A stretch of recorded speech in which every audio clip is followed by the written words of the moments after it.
entender todo o contexto. Ele não era do Rio, ele acabara de chegar no Rio, não é? E não queria línguas estrangeiras em casa. O amigo Palha insistiu, demonstrando-lhe a necessidade de ter criados brancos. Olha, este conselho de Palha aí vai ser muito importante para a resposta. Veja que Palha era um burguês decadente, mas mesmo sem dinheiro, ele insistia em manter a pose. Era ou não era? Rubião cedeu com pena. O seu bom pajem, que ele queria pôr na sala como um pedaço da província, nem o pôde deixar na cozinha, onde reinava o francês Jean. Foi degradado a outros serviços. Bom, o que a gente tem que observar ao responder no quesito de Machado de Assis?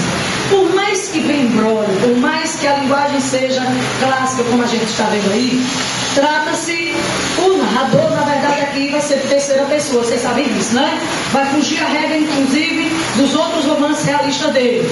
Então é mais ou menos o seguinte: Machado, neste momento, apesar dele discutir a ganância, o poder, a discussão entre o ser versus ter, a aparência versus a essência, ele prefere apenas deixar que alguém o conduza assim.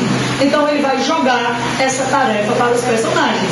Ele não é bobo nem nada. Você sabe que Machado é um astuto, então eu não poderia assumir essa posição aqui. Então ele diz o seguinte: Quincas Borba, que vai ser o protagonista do romance Quincas Borba, nós temos, obviamente, o próprio protagonista, o filósofo. Ele vai morrer, deixa a herança para Rubião. Vocês lembram disso, não é? Na verdade, ele é que é um filósofo. Ele vai estar falando termos em latim, algumas expressões que ninguém entende, mesmo porque, para a época, a erudição era importante. Só vocês voltarem no final do século XVIII, XIX, vocês sabem que logo em seguida veio o cartesianismo, e a linguagem acadêmica era muito importante. Os preciosismos, os superlativos que vão ser usados por outro personagem, o José Dias. E aqui a tônica é o que, gente? Seria isto aqui. Como é que Machado vai colocar a sociedade burguesa carioca da época? Ele vai valorizar o ser ou o ter? Porque se vocês observarem, o próprio Rubião vai ficar nessa dúvida, vai ou não vai? Afinal de contas, eu mantenho as minhas origens mineiras ou eu opto pelo luxo? E aí tem o Palha, que já era corrompido. Lembre-se que Machado vai falar dessa sociedade corrompida, conduzida pelo dinheiro, pela ambição, pelo status. Ele vai trabalhar muito essa questão, pelo status quo. E aí, obviamente, vocês que acham? Será que o personagem ele foi corrompido ou não? Pensando nisso, obviamente que a gente tem trechos aqui, especialmente quando eu falei na terra dele, passado de Rubião, que foi Minas Gerais. Então ele está vivendo entre as incertezas do passado e a realidade do presente. As incertezas eram a pobreza, era uma vida difícil, mais simples. E o presente era o quê?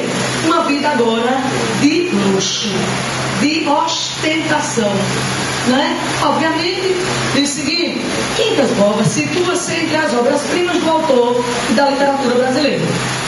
No fragmento apresentado, a peculiaridade do texto que garante a universalização de sua abordagem reside. Ou seja, qual é a tônica, qual é o aspecto que vai ser comum, não somente em Quincas Borba, mas em qualquer outro da trilogia machadiana, gente? Quem é que vai prevalecer aqui?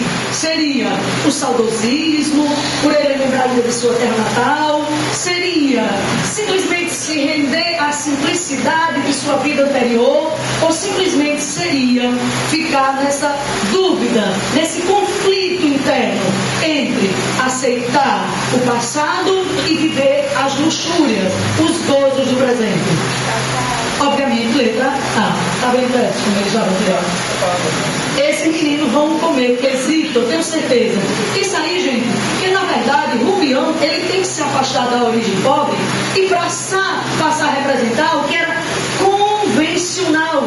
E o convencionalismo era justamente o que, gente? Sustentar a aparência e o ter.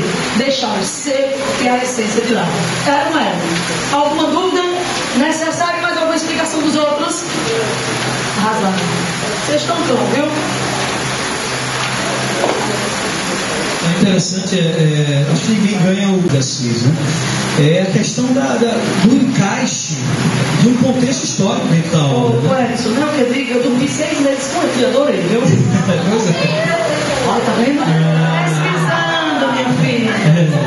Mas falou safadeza, sabe que Bom, não, eu falo porque a gente vai lendo, né, esses fragmentos, a gente vai percebendo o quanto ele não é só um literato, né, Bernadette, é um historiador, não deixa de ser, porque é um cara que, por mais que escreva em alguns momentos uma ficção, mas é uma ficção histórica, uma ficção com um fundamento histórico, né? É o que eu falo também em relação, só fugindo um pouco, Bernadette, em relação ao genial, saudoso Jorge Amado, né? Para quem eu já falei em sala, eu sou um noveleiro assumido, né? E às vezes, quando estou muito cansado, acabo assistindo Gabriela, né? Mas é pela questão da história. Quando chega. Não, quando chega naquelas partes, velho, eu saio. Então, e a gente vai percebendo a genialidade, né? Eu acho que o Roberto concorda, a genialidade de Jorge Amado, dele perceber, por exemplo, Gabriela, o contexto de Gabriela é do início do século XX, que tem muito a ver com esse final do século XX. Isso, né? Começa a trama em 20 e vai até a década de 30. E é impressionante como às vezes algumas falas, eu fugi um pouco só para a gente perceber um pouco. Eu acho que o Machado de Assis também tem um pouco disso, né? Essa coisa do vai e volta, do passado e presente. É genial, né? E às vezes a gente percebe nas cenas, por exemplo, quando o coronel quer matar alguém, diz, rapaz, vou mandar matar, mas hoje a coisa está muito difícil para nós. É aquela coisa da transição da lei. Quando a lei deixa de ser coronelística para existir uma lei, aí vem Vargas, toda aquela coisa que a gente já viu em sala. Então, os caras são tão geniais que eles conseguem captar essas mudanças, não só políticas, mas econômicas e principalmente de comportamento. Então, o Machado Assis vira e mexe vai estar citando essa coisa do cara que era rico ficou pobre, o cara que era prestigiado. Veja, a novela da Sexta está mostrando um pouco disso, uma baronesa que perdeu o título, mas que ainda quer se manter, né, com o nariz empinado. Não, sou baronesa, mas rapaz, é república, não tem nada a ver, mas sou baronesa, quero ser chamada assim. Seria o caso de Baia, que ele não aceita a não aceita, perfeito, por isso que eu lembrei, né? Lendo e eu lembrando dessa coisa. Por quê? Porque é uma época, é a coisa que a gente fala assim, da transição, gente. E vocês entenderem que as coisas não é história, a mesma coisa que acontece na literatura, não vem aqui andando, alguém dá uma machadada que ficou para trás, ficou, não é assim. Transição é uma palavra, um conceito, na realidade, fundamental para a história como para a literatura. E Machado escreve quando? Na passagem do final desse 19 para o 1908. Então veja, é o cara que escreve na monarquia e vai escrevendo até a república. Agora, e que época é essa que a gente está vivendo? Eu já coloquei uns garranchos aqui para a gente ter pelo menos uma vaga ideia, que vocês vão me ajudar, na verdade, nisso nos ajudar. O que é que a gente está vivendo no Brasil no final do século XIX? Eu falo final, mas uma data que eu particularmente considero, deixa eu deixar aqui, uma data que eu considero chave para todo esse processo é a data de 1850. E eu falo isso muito em sala, eu acho que vou chover numa olhada, apenas uma lembrança, né? 1850 é uma data que ao mesmo tempo alguns historiadores consideram como de consolidação da monarquia e ao mesmo tempo início de crise. Parece até contradição e não deixa de ser. É consolidação por quê? Porque nós temos um Brasil, primeiro, pacificado. Nós não temos mais nenhuma grande revolta que possa oferecer risco à estrutura monárquica. Por quê? Porque as regências já passaram, nós não estamos mais na regência, começa o segundo reinado de 1840, então não temos mais, pelo menos até 45, não temos farroupilha, não temos mais cabanagem, balaiada, não tem mais nada disso. A última grande revolta do Império acontece em 1848, que é a Revolução Praieira. Então nós temos agora um Brasil pacificado, com alguns pequenos levantes, mas em geral nenhuma grande revolta que pudesse assustar o governo monárquico, certo? Então Brasil estável no tocante à questão dessa pacificação. Segundo, o que gera um certo fator de estabilidade, indiscutivelmente, é o café. Daí esse dilema, né? Eu sou um grande senhor do café e de uma hora para outra eu estou quebrado. Né? Eu sou um grande barão, só que lembre que as circunstâncias econômicas de quem lida com a agricultura são inconstantes. Né? Ora você vende a preço altíssimo, ora cai, ora despenca. Então essa oscilação faz o Brasil estremecer no sentido econômico. Então se por um lado 1850 consolida o império pela questão do auge do café, da produção, da expansão da lavoura, da exportação, você vender para fora. Por outro lado, é um Brasil de transformações, porque aqui se encontra, por exemplo, a Lei Eusébio de Queiroz, abolindo o tráfico negreiro, você deve lembrar disso, né? Em 1850. Essa interrupção do tráfico de escravos para cá será fundamental para várias outras consequências, tipo imigração, a chegada de imigrantes, a chegada de gente com a cabeça, com a formação diferente, com a cor diferente, são os brancos europeus, assinalando ainda mais o Brasil miscigenado. É um momento em que essa Lei Eusébio de Queiroz, por extinguir o tráfico negreiro, canaliza esse capital que ora era aplicado na compra de escravos para atividades como indústria. E se eu falo indústria, estou falando crescimento do meio urbano, estou falando de crescimento e surgimento de novos grupos sociais, burguesia industrial, classe média. Olha que coisa, olha que parâmetro. O cara chega lá de Barbacena, né, onde está acostumado aos crioulos, que ele cita, que são os escravos, e agora vai ter que lidar com, aspas, escravos brancos, entre aspas, claro, porque é uma visão figurada. Então é o choque, né? Poxa, eu venho de lá, da vida do interior, da vida, sabe, dentro da minha fazenda, visitando hora ou outra cidade, e agora eu estou numa cidade grande. Só lembrando, o Rio de Janeiro é a capital do Brasil. É capital imperial e depois vai ser a capital federal até 1960, quando Brasília foi inaugurada. Então é esse choque de valores. Agora, de um mundo, não sei se é isso, me corrija se eu estiver errado, de um mundo, Barbacena, que de certa forma está ficando para trás, que é o mundo da agricultura, né, para um mundo agora que está aflorando cada vez mais, que é o mundo urbano. Por conta disso que eu acabei de falar. Fim do tráfico negreiro, aplicação desse capital na questão industrial, aí naturalmente também o crescimento das atividades comerciais e, claro, de classes que passam a contestar. Por isso que eu coloco aqui, dessa forma, a mudança de posicionamento em relação à monarquia, em relação à escravidão. Essas coisas começam a ficar para trás. Isso não é progresso, não. Isso é atraso, isso é obsoleto. Por quê? Porque o positivismo do Augusto Conte vai contribuir para isso. A visão de um Brasil progressista, de um Brasil para frente, que é aquele Brasil burguês que a gente acabou de falar agora.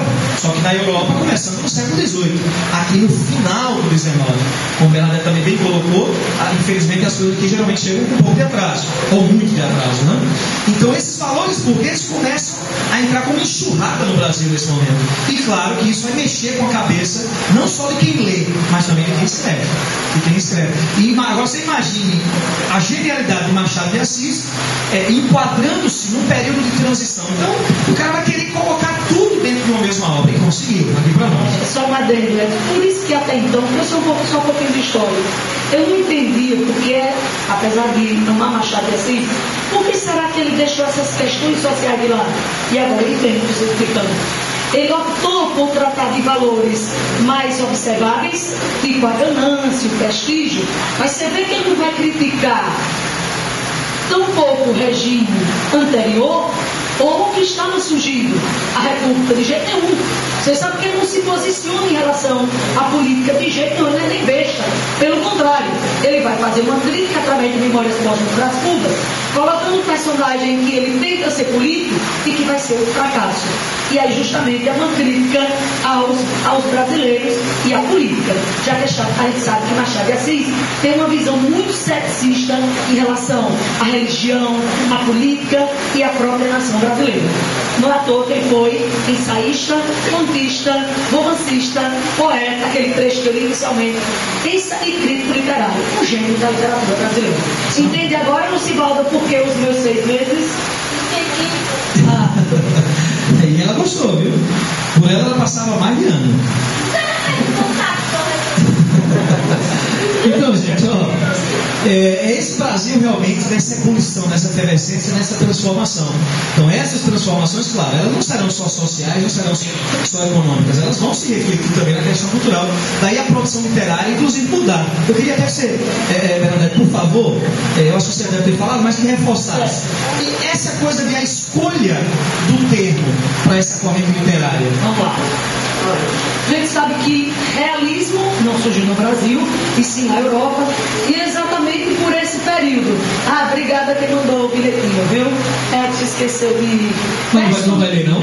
Vou. De personificar, ou esqueci, pois é, vai ter alguém aí, né, meu admirado Conexo. Eu saí de Machado, de repente, tem uma nova... Já se inspiraram, né?